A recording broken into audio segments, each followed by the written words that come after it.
Welcome back to the Humble Healer podcast with Dr. Quang Lei, family medicine physician. Today, we will continue with the weight loss series and obesity series, the part two. And in this episode, I will discuss strategies and tips for weight loss without using medications or surgery. And then in the part three, we will discuss the pros and cons of medications that we typically used for weight loss, as well as some of the surgeries that are out there that are available for patients to help them lose weight long term. Everything has a pros and cons, but it's always good to start with long-term lifestyle changes to help you not only lose weight, but maintain that weight loss for life. Any drastic method is not good for your health, especially it results in your weight fluctuating wildly up and down, and it does have a long-term adverse effects on your metabolism and increased risk of metabolic disease such as diabetes, cholesterol, and blood pressure, and so on. So whatever method you use, make small incremental changes, but make it permanent, just like anything, any other healthy wellness lifestyle changes. Nothing drastic, anything that allow you to sustain that habit for life. That's the key to success. Most diets out there work. The problem is that people fall off the wagons and then regain all those weight and even more. So that's why it's important to find something that works for you, for your lifestyle, for your personalities, for your work hours, and then stay with that. And you can tweak the method or to tweak the system, but don't go for that drastic method for quick weight loss because that's not healthy for you either. So there's no one size fits all approach to losing weight. It is important to pick that tools and strategy that resonate most with you. And it takes practice and time to fine tune your body's signal. But in time, you can become the mechanic of your own health. The key message is that you should work to design a system and a sustainable weight loss plan for you and your body. First, consider the core foundation, the three core foundation, not only weight loss, but also lifelong health. Start with eating real food. Think one ingredient foods like fruit, vegetables, legumes, grains, and fish. The real food keeps your body signal in balance without leaving you hungry. On the other spectrum, sometimes people call them blissy food. Anything that's loaded with refined sugars and industrial oils, they tend to come in packages with long ingredient lists. We're talking chips, pastries, chocolate bars, processed meats, to name a few, and they're hard to resist. And the people manufacturing them know it. So your brain is wired to respond to particular properties in food. Things like fat, sugar, salt, and certain carbs. And when you eat them, you're rewarded with a flood of dopamine, teaching you to eat them again and again and again. Unlike smoking a cigarette or drinking soda, all you that flood of dopamine that making you come back, makes you come back. Also, blissy foods make it harder to pay attention to leptin, the body's full signal. Full means satiety. First, in order to break down the highly refined carbs and oil, your body releases a lot of insulin, and we talked about this previous episode, which in large doses will crowd out the leptin influence in your brain. Second, blissy food throw your immune system into overdrive.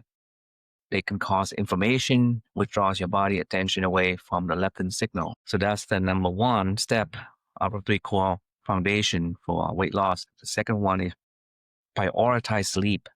A poor night's sleep makes you hungrier and crave high carb treats. It also throws your signals into chaos. I've treated many patients with fluctuating weight loss and weight gain, and a majority of these patients ended up with snacking at nighttime. And they know it, but the carb and the sleep, not being able to sleep, cause them to take that trek into the kitchen and the fridge. And some of them even, I said, maybe put a lock in your fridge. And that way you make it hard for yourself to get access to that, at least for the first few weeks. until you stop automatically hit for the snack, getting uh, going for the snacks at nighttime, and these things will create long-term problem for any weight loss strategy. So also they did study on those um, night owls who work overnight shift, and most of them end up having poor metabolic outcome regarding weight gain, history of diabetes, hypertension, and so on, because your body is not naturally geared to sleep during the day and stay awake at nighttime. A good sleep is essential for losing weight. Sleep deprivation makes weight gain much more likely. One study found that people eat an extra 300 calories the day after a terrible night's sleep. So you can guess how that has to do something to do with your biological signals. In addition to making you crave blissy food, sleep deprivation decreases your ability to burn fat and ramp up the stress hormone cortisol. This in turn sets off the store fat signal. But it gets worse. If you diet well, if you diet up to 70% of the weight you shed will come from muscles rather than fat. If you've been in a constant battle with your weight, sleep should be one of the first things to look at. Start by trying to get at least 7 or 8 hours of sleep every night and maintain a consistent bedtime routine. We talked about that, creating a good day or work day the next day, having important sleep hygiene and constant everyday regular sleep hygiene is essential not only for diet but for all your aspects of your health. Also, cut the coffee and alcohol, and we talk about that during sleep hygiene talk too, is to minimize all the stimulants. Remember, the caffeine lingers in your system long after you've consumed it. So that 3 o'clock p.m. latte, half of its caffeine still will still be in the system at 9 p.m. And despite alcohol's sedating property, it actually interferes with your brainwave, decreasing your sleep quality. So even though you may fall asleep more easily, you don't have good quality of sleep, and your deep sleep is affected, and you end up not being refreshed, feeling refreshed in the morning because your quality of sleep is not great. There are some of the watches out there that can help give you a score of how much quality your sleep is overnight, and that may be a good idea to use if you have chronic sleep problems, just to monitor how good your sleep is, and also to monitor when you make your lifestyle changes and see whether there's any improvement. Also, the biggest another culprit is light. When your body was designed to take its cue from the sun, as it's setting in the evening, hormone called melatonin tell your body to start winding down. But today, we get 10,000 more times more light at night than someone did living in the 1800s. So no wonder that our sleep cycle are out of whack. Especially bad are the blue wavelengths that electronics emit. So don't undo all your hard work by sacrificing a good night's sleep. Instead, scroll less and snooze more. It's sort of, we talk about eating the real food, avoid blissy food, and then the second one is the important having a good night's sleep for diet. And then also in previous episode, I did talk about how eating at night, late night, in the evening too, is bad for you. We'll talk more about that later in this episode. The third strategy is to be active. It is a fundamental movement for the body, and it does feel good. So incorporate walking into your daily routines if that's possible. Commute with walking or running and doing 10,000 steps, if not, if it's possible, and see if you can have a standing desk job.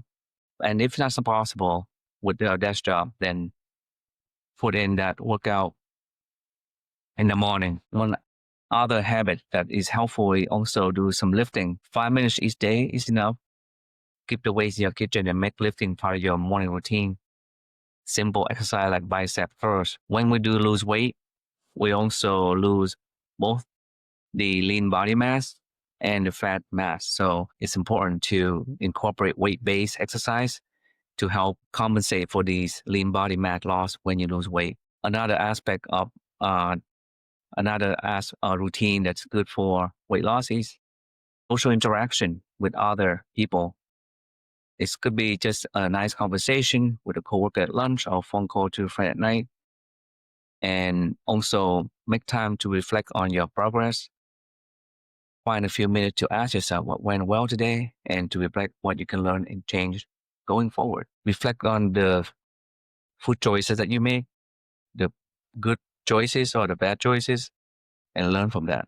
Like your decision to forego that 3 p.m. latte, you should be proud of that. Emotion and stress, working through the underlying cause of excess weight may not be easy, but one of the best things you can do to improve your health. Refer to my episode on how to activate the rest and digest system and how to keep it activated. This is some promote wellness routine, including weight loss strategies. So addressing any emotional stress will be essential to any weight loss method, since stress eating is one of the most important causes for obesity in this country. And when we don't take time to activate our rest and digest system, we compensate poorly by picking up snacks to provide instant relief for our stress or cigarettes. Either way, it's not very healthy. There's an example of a female patient who was in her mid-30s and feeling particularly worthless after years of dieting without success. She recently moved to a new city for a job, which she was finding stressful.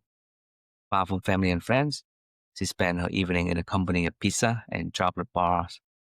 The story is very common. When feeling down, we often turn to blissy foods, not because our body are energy starved, but because we love starved. We're not after nourishment, we are after dopamine. The message is that stress and emotion are common causes of overeating. The connection between emotion and eating is highlighted in this study that started by a Dr. Vincent Folidi that demonstrated strong correlation between obesity and adverse childhood experience. Short, it's ACE, showing that many people learn to seek emotional security from foods starting as early as their childhood, and more often than not, struggling with weight carries an extra emotional baggage of shame and low self-esteem. Just remember, you're not defined by your body shape. No one says, I am cancer, so why is it so common to say, I am fat? A simple, put effective technique to break the shame is to say 3 kind of things about yourself in the mirror each morning, like, I'm a good person, I care for others, and I deserve the best in life. Just promote healthy message and self-worth and remove the guilt, allow you to progress and do better with your dieting. Food timing. Eat earlier in the day and limit your snacking. Also try eating within a 12-hour window and then see if you can get it down to even 10 or 8 hours. As in intermittent fastings, you can do 14-hour fasting, 16 hours fasting. Keep your system of breaks from the insulin surges, which promotes fat buildup. There's a patient that struggled to lose weight for years, and during the day he'd be fine. A berry smoothie for breakfast, healthy soup for lunch. But after a hectic day at the office, he'd give in to his hunger, helping himself to a second serving, indulging in dessert and capping it off with a chips in front of the TV. So the treating clinician suggested that the patient eat more breakfast and less for dinner. Reluctantly, he switched to an omelet in the morning and leftovers for lunch. And it worked. He found he was no longer starving at the dinner table and often joining his family with just a salad. Over several months, he watched the weight fall off. Remember, eat breakfast like a king, eat lunch like a princess, and eat dinner like a pauper. Same meals for dinner and breakfast result in body metabolism and calorie distribution better in the morning. Body sugar rises more after evening meals due to lack of efficiency above, resulting in elevated blood pressure, chronic inflammation, obesity, cholesterol, and diabetes.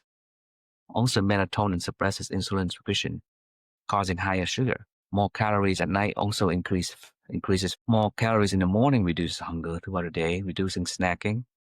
To have a better appetite in the morning, avoid big meals in late afternoon. For dinner, steer clear of processed food, those high in sugar, sodium, things that are filling and does not raise sugar as much as legume, grilled fish, chicken breast, vegetable, fruits, and whole grains. And another tip is Paying attention. If you take the time to notice your food, you slow down and hear your body's signal. This is called mindful eating. And just like anything else done mindfully, it gives you better outcome.